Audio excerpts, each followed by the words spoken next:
And then as he was writing papers and books dealing with this problem, more and more the issue of death started kind of creeping into his thinking. He originally believed that death is absolutely irrelevant in psychology, and the reason for this was that the unconscious was kind of timeless.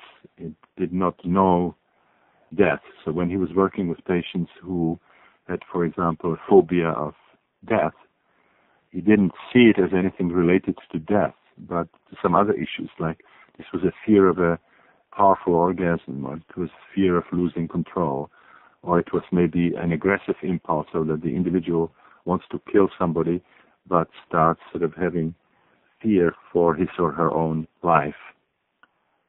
Now, what came out of this was a completely new, different system of psychoanalysis, where the psyche was now a battlefield between two powerful instincts. One he called libido, and the other one was the death instinct that he called thanatos. Some people talk about libido and destrudo. So eros, thanatos, libido, destrudo. Those are the same kind of things. Now, this thanatos replaced the self-preservation instinct. In Freud's original thinking, the psyche was also a kind of a battlefield, but the two rivals were libido, the sexual instinct, and then the self-preservation instinct, or the ego instinct. Now, there was a new way of thinking about the psyche, where the conflict was between sex and death, basically.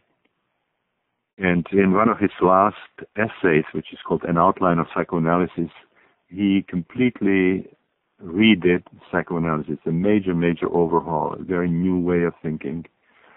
The interesting thing is that this was not accepted by the majority of his followers. So in a sense, it remained unanswered, the question of sadomasochism and other deviations. When we work with non-ordinary states, the key to the understanding of many sexual problems is the fact that, as I mentioned before, the second matrix has a very strong sexual component, that somehow the pain and particularly the choking that is involved in birth somehow creates a state of strong arousal that is either identical or very close to sexual arousal. And that puts our first experience of sexuality into a very precarious kind of a situation where our life is threatened, we are hurting, we are inflicting pain on another organism is inflicting pain on us, we are choking, we experience aggression as a kind of response to this vital threat, we experience anxiety, of course, and we are in touch with various forms of biological material. There's blood there is the fetal liquid, there could be even feces and urine if there was no catheter, if there was no enema involved. So we can see how this could create a very natural basis in connection with some later postnatal experiences for a variety of sexual deviations or dysfunctions or perversions, because all these elements are linked quite naturally in the situation. If we read kind of the handbook of sexual pathology, we'll find out that it involves a link between sex and anxiety, sex and aggression, sex and pain inflicted on somebody, sex and pain inflicted on us, bondage, wanting to be confined, wanting to be choked, or bringing in biological material like urine and feces into a sexual situation, or in the extreme linking death and sex, sort of sexual murder or violence, rape, and so on. So we have a very natural way of looking at some of the deeper roots of these disorders. And then we, of course, in the larger cartography, we have also then things like the karmic dimension. We have also the archetypal dynamics that can sort of feed into these kinds of problems. In some instances, even phylogenetic kind of a element, like when we have an extreme disorder like necrophilia associated with cannibalism, that seem to bring in some kind of animal elements from the consciousness of scavengers and so on. So we have a much richer, multidimensional way of looking at these problems rather than trying to explain them just from postnatal events.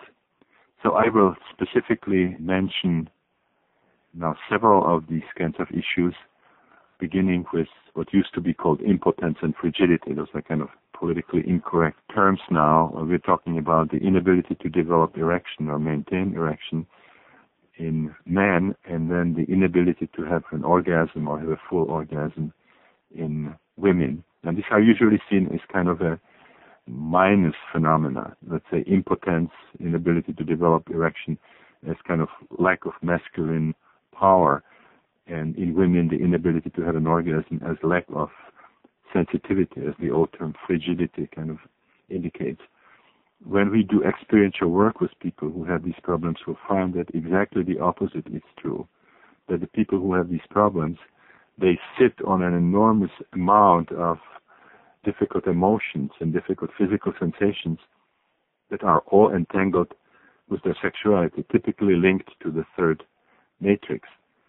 Now, the third matrix in the unconscious is so close to consciousness that they cannot separate their everyday sexuality from engaging with the material of the third matrix. So when they get sexually aroused, it starts bringing up the memory of the third matrix with all these problematic elements that I was talking about. So that it's impossible just to have ordinary sex, and the tendency to hold down this very powerful material then interferes with the sexual functioning. So the approach then is to create a non-sexual situation in which, in regressive work, people could go back and then express in a non-sexual context these powerful emotions, process the anxiety, the aggression, whatever else is there. Now, the proof that this is a correct interpretation is that when, let's say, a man who is unable to have an erection releases a lot of this unconscious material and comes to the point where sex becomes possible, we actually get a transitional period of exaggerated sexuality, which is clinically called satyriasis, sort of, spontaneous erections happening and the capacity to have sex several times in a night, but not reaching really full release, so that very shortly after the orgasm, the energy starts building up. Essentially what happened here is that the material of the third matrix, whatever is left of it now, found the connection to the genitals, and the person is not just having ordinary sex, but is now discharging this enormous energy that comes from a deeper level, from the perinatal level. Now, in a very similar way, if a woman discharges enough of that destructive unconscious material and comes to the point where the orgasm becomes possible, typically the initial orgasms are enormous. So again, this is not ordinary sexuality, but it's this kind of deeper energy that we frequently see manifesting in experiential work, is now sort of using the sexual channel. Now, the situation with coprophagia and coprophilia is quite interesting. In Freudian analysis, the idea is that we are basically animal. Our deepest nature is bestial, and so we're attracted to biological secreta and excreta, the way a dog is, for example, or even little children. We see some little children, attracted and not having any kind of squeamishness about feces, for example, able to smear themselves or taste it and so on. So the idea in psychoanalysis is that on a deep level we are attracted to this material, and then of course comes the superego, comes the society that doesn't allow it, and the repressive influence is mediated through the parents and becomes our superego. But on a deeper level we still remain attracted to this material. And then if the conflict is too strong, we can then develop a neurosis as a compromised formation. Now, the insights from the deep experiential work are different, which is that we can have a negative or a positive early encounter with this material as part of our birth process.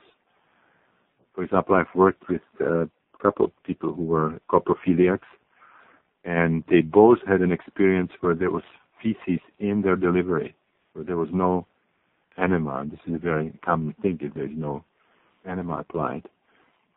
So that as they were emerging into the world after this prolonged struggle and tension and fear, and also the sexual buildup, which was part of it, as they kind of emerged, the ambience was this material. So it somehow became symbol of the sort of complete release, which then was sought also in later sexual life. It was reactivated by some postnatal sort of experiences in infancy, in childhood, which could be of the kind that Freud was talking about.